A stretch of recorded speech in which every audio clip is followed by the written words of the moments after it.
welcome to another episode of the Heal Your Worldview podcast. I'm your host, James Knight, and as always, this podcast is dedicated to connecting your current worldview, your philosophical perspective on everything, and the connection with your childhood trauma, and how those moments of trauma have influenced the story you tell yourself about how the world works. Today, I want to talk about something that I deal with from time to time in the life coaching aspect of things. And this one is the anxious personality type and how that anxiety weighs on them and also weighs on the people around them. Okay. It's interesting. I've been doing a fair bit of research on the DSM-5 and the personality disorders and the traits and all that stuff. And, there's some value in there. And as always, I point out, how problematic the psychological community is in general. And so their techniques do yield results, and their techniques also harm people.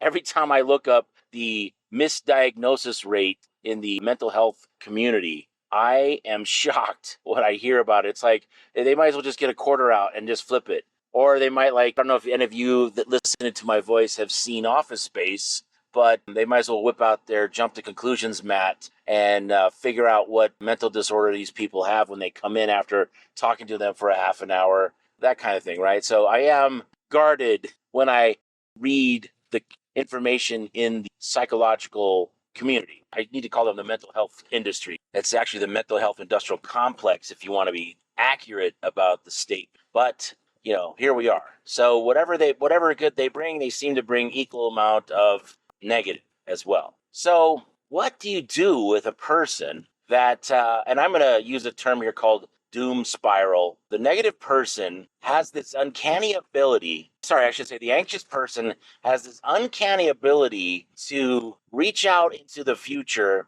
and find themselves all manner of doom spiral prophecies that are going to happen as a result of what they're dealing with. And it's the doom spiral that creates the pressure. So there is great value in trying to figure out, this is like basic project management. You're trying to figure out all the gotchas, all the things that could trip you up. But in project management, you rank them in order of what's most likely to what's least likely. So on a good project plan, you should have on there, what if a meteor hits the data center? Or what if a meteor hits the construction site? Or what if a meteor hits whatever you're working on? What are you going to do? Well, if you want to list that in the project plan, that's fine. But the problem with the project plan is if you list something, you're required to make a contingency for that something. So at some point on the probability scale, you leave stuff off. So let's say we're project planning for a construction of a home. Well, you're not going to have to worry about the meteor strike, okay? That's something you could leave off. Is it in the realm of possibility that a meteor does hit your construction site? Sure, I guess so. Then what are the odds of that happening? Ridiculous. So you can leave that off. But where's the line? Where's the line of what you leave off and what you include? That is an interesting part of project planning. But with the anxious person, they flip it around, okay? So when they go through the exercise of what could go wrong, it's almost like they have a hidden agenda inside themselves of what it is they're going to focus on, because that makes them feel abandoned even more. At the core of the anxious personality, what there is some fear. There's a fear in there that is connected to whatever they're doom spiraling about. And that's important to have that in the back of your mind when you're dealing with the people that are stuck in this headspace, because they're going to frustrate you. They're going to keep adding more and more doom spiral to the conversation. And not only they're going to add more and more to the doom spiral, they're going to ignore anything you say that would mitigate. So like, let's say you're talking about some scenario, right? Usually in the anxiety, it'll be some kind of breakup piece. It'll be, it'll find the abandonment fear at their core, and you will find what they're actually going to steer the doom spiraling towards. And so there's a mechanism in there that's also because they want to doom spiral. There's some kind of reward for it. It brings them pain, and pain brings you different chemicals in your body to handle the pain. I don't know the exact science behind the addiction to the doom spiral, but it's obvious because I've talked to enough people that are stuck there to see the pattern. And it's really impossible to talk to someone in the doom spiral. The problem with the doom spiral is they want to talk to you about the doom spiral because the more they talk about it, the more they increase its level of intensity. And I always use the 1 to 10 level just as a matter of it's easy, everybody understands it. And so when a normal person is planning for some project, they look at the meteor strike and they like, okay, well, that's not even part. So we're going to put that as a level 1 problem, okay, because it's not likely. And if a meteor did hit their construction site, chances are it'll destroy the entire city they live in. So whatever, it's irrelevant to think about it because everything will be over. Now, the doom spiraler wants to sit in this space and ponder how their life sucks, okay? That's part of the doom spiral, is that pessimism, that piece of them that is stuck in the past. And a lot of them don't even realize it's an abandonment issue. I mean, some do. I would say that those that are afflicted with anxiety, a lot of them have stepped into the self-knowledge arena because it's just ugly to be stuck there. Like just imagine that you can't turn off your anxiety. It's no wonder that anxiety types, turn to self-medication in whatever way they do. I would say that those that are afflicted with anxiety, I would like to know this stat. I'll have to see if there's a study on it, but do the people that end up in a substance abuse scenario, are they more likely to be also suffering from anxiety? Like, I mean, chronic anxiety, like, daily anxiety, like you can't even let yourself rest because you're so worried about the consequences of what might happen that you have to keep going and going and going until you just fall over exhausted at the end of the day. But I want to also talk about how much pressure this puts on the people around you. I'm careful with the word narcissism, but there's a type of narcissism in this space because even though the person in the anxiety loop is not a narcissist, what happens is the anxiety loop is so powerful, they don't consider anybody else. They can't. It's not possible for them to consider what they're doing and how it affects other people, which effectively makes it narcissistic in nature. So I'm using that word carefully, and I'm also using it broadly. So the amount of narcissist porn that is on YouTube alone is unbelievable. And every one of them has this doomsday thing about what a narcissist is and they're evil and all. It's all a bunch of crap. Okay. Are some narcissists evil? Yes, they are.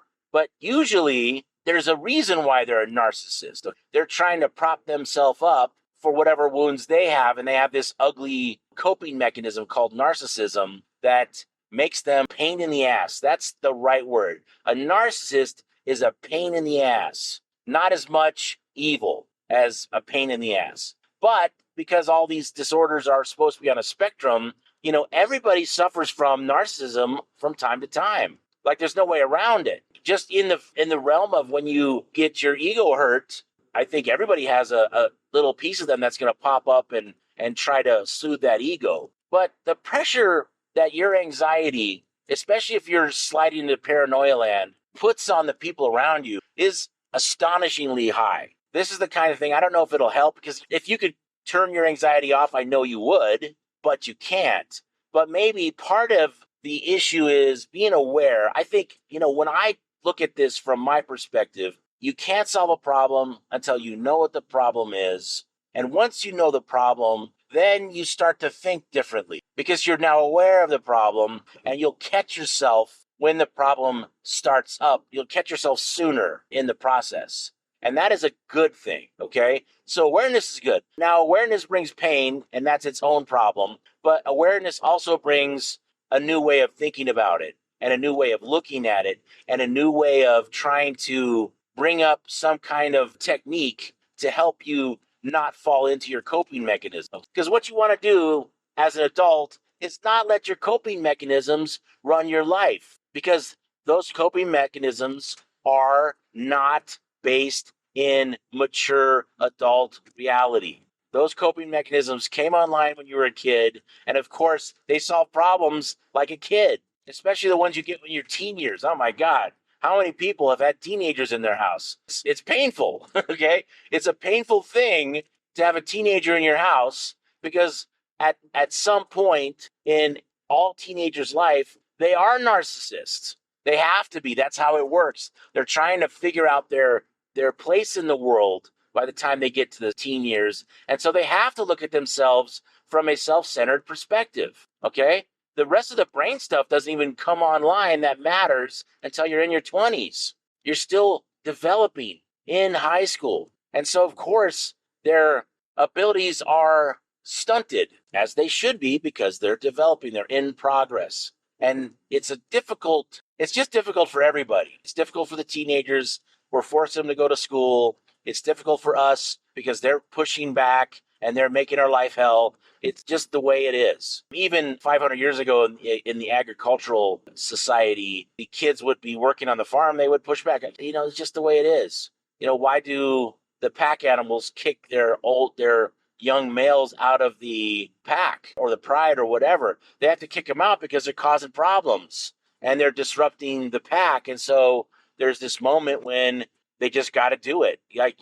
all right, that's enough, young buck. Get your butt out of here and go make your own pack. So just to recap on the amount of pressure that your anxiety is bringing to your household. And very importantly, what we have to look at, especially if you're the one that's suffering from the anxiety, is it makes your life harder. So whatever scenario that you're trying to soothe yourself from happening, the more emotional pressure you put on the people around you, the more likely you're going to have strife in your life, because they're going to start acting out. Like, keep that pressure off me. That's what I feel when I'm around that type of anxiety. I'm like, just keep that pressure off me. I can feel you from across the room. You can feel someone doom spiraling when they're in the room with you. They have this expression on their face and this tension. It's like this tension, and they're sitting over there. So even if you're sitting next to someone just relaxing, and if they're in that headspace, you can't relax.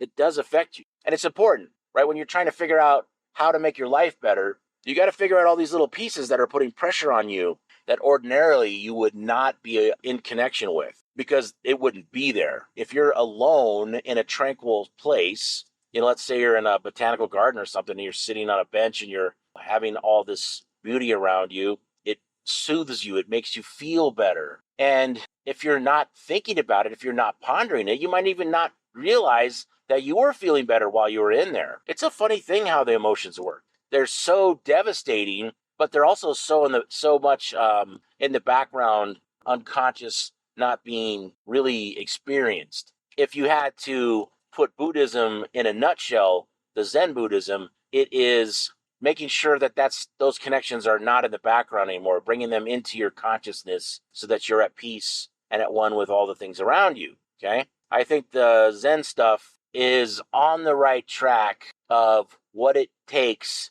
to make someone get to at peace. Although they bring their own cultural baggage into it. That's the weird thing about all these spiritual practices. I know there's a lot of guru stuff in India, and when you sit there and you listen to the guru, you're like, yeah, the guy's making a lot of sense. He definitely is in touch with reality, but they bring their own cultural stuff to it. Like in the Zen space, it's almost a passive aggressive thing that the master does to the student. Like, I've never seen anything quite like it. Now, the master's there to teach, and they do teach, but they also troll those haikus and all those weird things that they do. And you listen to it, and, someone comes in with a question about the Tao, and then they give them this BS answer. Now, I understand the spirit of the BS answers because there's no answer. From my perspective, if I was the master in that place, I'd say, well, that any answer I give you, it's not going to be the answer, because you have to connect with it and experience it. I can't tell you what it is. You won't understand it until it clicks open in your head. And then you'll get it, and then we can both talk about it, but you can't just hand it to somebody. And I can't explain it because words don't do it justice, even though you can try. I remember Alan Watts, he's a really good one for translating Eastern into Western. I don't think I've ever run across anybody better than him that does it. It's too bad he's gone now, but he did leave a lot of great scholarship on his experiences with Eastern spiritual practices. And it's not even spiritual, it's philosophical mixed with spiritual. It's an interesting thing that's going on in Asia, how they blend. So what do you do with all this person with anxiety that's listening to me? How do you bring it under control? Well, the first thing is have you dealt with and connected with the abandonment pieces inside you? Now, these abandonment pieces cause guilt and shame, all kinds of false guilt and false shame, and all these different weird things that happen to you.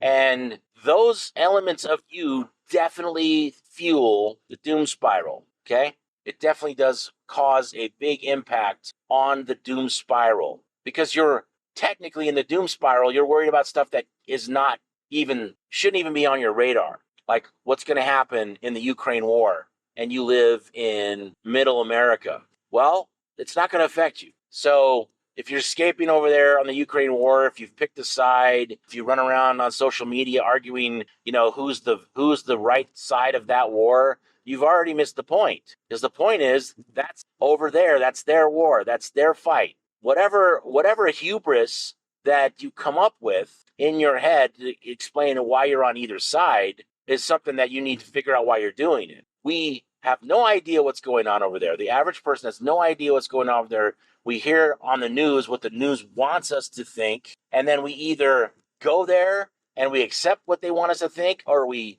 reject what they want us to think. But either way, we're not over there, okay? I mean, if you could get your hands on some footage from an actual Russian and an actual Ukrainian, would you even be able to trust it anyways? Because it would be full of their own propaganda. The point is that power politics is in play here. And in power politics, no one's the good guy. No one is the good guy in the game of power. The game of power is about self-interest and getting that self-interest met at all costs. Okay, there's no honor in power politics. That's why they're so good at lying. Have you ever seen anybody better than a politician lying? My goodness. Like Elizabeth Warren and her, we need a cop on the beat to protect you all from crypto, when crypto was designed and engineered to protect us from you. Crypto's like a Second Amendment thing. People miss the point if they say that people don't need guns to protect themselves from their neighbor. No, they need it to protect themselves from the government. That's the point of the Second Amendment. And the point of cryptocurrency is similar, right? The government is destroying the money supply, which steals from all of us. Every time those guys screw up the money supply, it trickles down to us and we get nailed by it. Now, they've already done their power play. They've already got their money. They've already funded whatever nonsense they're trying to fund. And then the long play happens and we end up suffering. You think Biden is to blame for this inflation? Do you think Trump is to blame for this inflation? No. The system is to blame for the inflation. Every president from the time we enacted the central banking in 1913 is powerless to stop any of this, okay? That is the system you live in. The system you live in requires these programs. The government is steering how we develop our economy, okay? Not to get too technical here, but there's, I don't know if you guys ever saw that crazy guy with the question marks on his jacket on the infomercials talking about all the government programs. And if you actually go to his website, I can't remember his name, but if you go to his website, there's thousands of programs that the government will give you money for to do what they want. But then the strings are attached. But once you take that money for that program, you've got to conform to whatever the rules were of that program. Otherwise, you're going to get in trouble. You have to give the money back plus penalty. And that probably means the end of your business, whatever you started with that money. It's kind of like what's happening to Fani Willis, where she got herself into power politics, right? Now she's front and center. And now they're like, well, what have you been spending your money on, Fani? So now they're digging into her background because she's digging into other people's background. See, it's like once you use that tool, once you take power out of the toolbox and start to apply it, guess what? Now you're open to it too. It's a two-edged sword. It cuts in both directions. You have to be very careful when you're in that arena. And people like Fani, with the arrogance that she shows, there's no way she's good at power politics. It's impossible because you have to be thinking strategically all the time, and her ego is too big. So her ego pushes her decisions, and it's easy in that context to make a bad decision. You know, like the Nathan Wade thing, the idea that this is the biggest case in her career. This will set her for life in the political arena. Like, she will be senator, she will be congressperson, whatever in the future. She will easily make that next step into politics. And what does she do? She gets in a romantic relationship with Nathan Wade, which puts all of that ambition in danger because you're now in the power arena. And in the power arena, your enemies are going to find you and they're going to nail you to the cross, which is what she's trying to do to Trump and whatever, all the other people on that list of the RICO charge. Okay? Well, she started it. So, of course, all those people are going to dig. And, of course, they found stuff. So that's the kind of stuff. This is the kind of problems that your anxiety brings to you, right? Your anxiety brings you problems that shouldn't be considered, or if you should consider them, you consider them for about 10 minutes and you're like, okay, I'm good. It's not like you're going on a camping trip and you're like, what should I bring in case I injure myself? Yeah, you have a high chance of that. So that's definitely worth thinking about. If you go up into the mountains and it's summertime and you bring your blizzard kit, just in case, sure, it doesn't hurt anything, but you got to carry it around with you.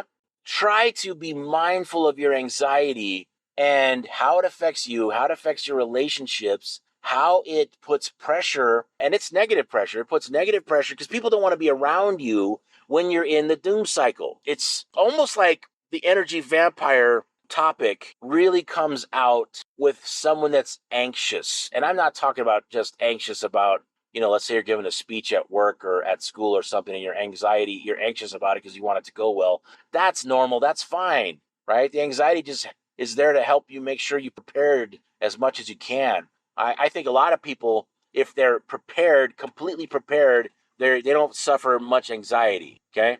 And the people that don't prepare well suffer from great anxiety because they know it's not going to go well because they didn't put the work in. So, but keep in mind how devastating this anxiety can be in your life, especially if you're not with, like, let's say the people that you live with are not rational. Let's say they're anxious too. Well, you're going to feed on each other. You're going to make it worse. You're going to make your life into a toxic cesspool of anxiety avoidance, coping mechanisms that just make your life harder. And that's the point that I'm trying to get to today on this podcast, is to simply bring awareness to the issue of how you can program yourself into making a very bad decision because you're anxious. All important decisions must be made when you're not in an emotional state, okay? The state of no emotion. This is when you're just sitting in the park and you're just at peace. You're feeling no emotions, you're just connected. Emotions are an alarm. So if you're in the park and you're feeling emotions, that's a problem, really, because you're trying to connect with the world around you, and emotions are steering mechanisms, they're course corrections, they're different pieces that are trying to push you in a certain direction, okay? So if you're feeling emotions, your nervous system, your senses, your intuition is trying to warn you of something. And when I say warn, don't be confused. It doesn't mean that it's a bad thing. Love is a warning. When you're feeling love, it's a warning that this person, you're having different things about this person, and love comes up to warn you or to alert you that this person has these elements that attract you, okay? I think at this point we're in good shape with this topic, but you peeps with anxiety out there, I feel for you. I understand that the fear of abandonment is a serious thing for you, okay? I understand that the foundation of your worldview is sitting on sand. And because it's sitting on sand, you're always worried about your building about to collapse around you. And that makes sense. It does.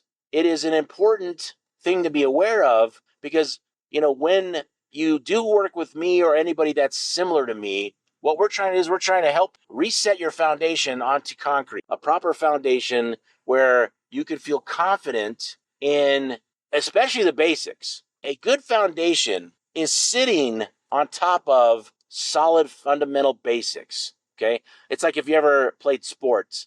Well, if you want to get good at sports, you have to know the fundamentals and you have to practice them over and over and over again until the fundamentals become instinctive. That is the same thing here. We are in the same space. Now, you were born, you have these problems because your foundation wasn't built correctly. You had a bad structural engineer, if you will, and what they did was they set you up for failure. But you don't have to stay in that house. You can go build a new house, all right? Or you can do the hard work and keep the house you're in, but you simply go and, dig out underneath, jack the house up, and get that foundation set properly, and then put the house back down on the new foundation. It's very simple conceptually, and it's important. It's important that you get how this works. It's important that you get this peace of mind that the only thing wrong with you is your house is built on top of sand. And of course, your life is full of scary anxiety and paranoia and all that stuff. And when you rebuild your foundation, let's say you have to rebuild it. Let's say you can't move into a new house.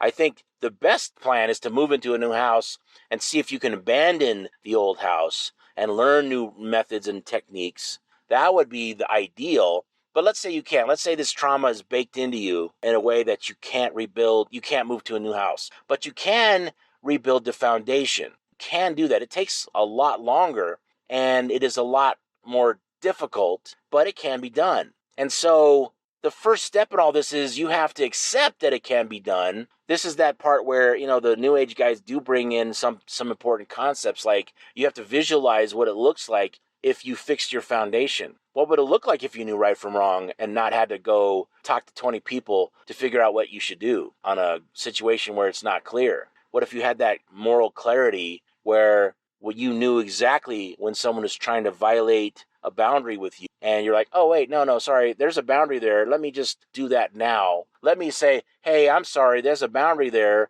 and I'm going to let you know about it. And if you continue to violate that boundary, I'll have to take some kind of action. Like I'll stop talking to you, whatever. These are all important little metaphors, little comparisons for how to get that anxiety out from under you. So anxiety, in the way I'm talking about it, is whatever happened with your parents, they didn't connect with you in the right way, and you have a fear of abandonment. And that abandonment is running in the background, causing you to worry about everything that's in your life. I mean, everything in there is very difficult. So what do you do when that is the case and you can't see it, right? Well, if you can't see it, you're going to live your life in that space and you're going to affect your friends and family accordingly, right? So it's in your best interest to at least see it and be mindful of it so that you can kind of like distract yourself or derail yourself in some way so that you don't keep the doom spiral going. Because underneath it all, you do like it a little bit. You like that martyr feeling or whatever that feeling is that you're getting by looking at all the worst case scenarios, spouse cheating on you, whatever it is, right? Whatever crazy thing that is going on for you. Now, if you have evidence that your spouse is cheating on you, that's different, right? That's not doom spiraling. That is, hey, you found lipstick on the collar? I don't know. You found something. Yeah, well, that's no longer paranoia. That's no longer you acting out because of your anxiety. That's a different thing. There's evidence there. There's stuff to look at. You need to have a discussion with your partner, et cetera, et cetera. I'm talking about the part where you're inventing their role in your anxiety drama and then assuming that they did it.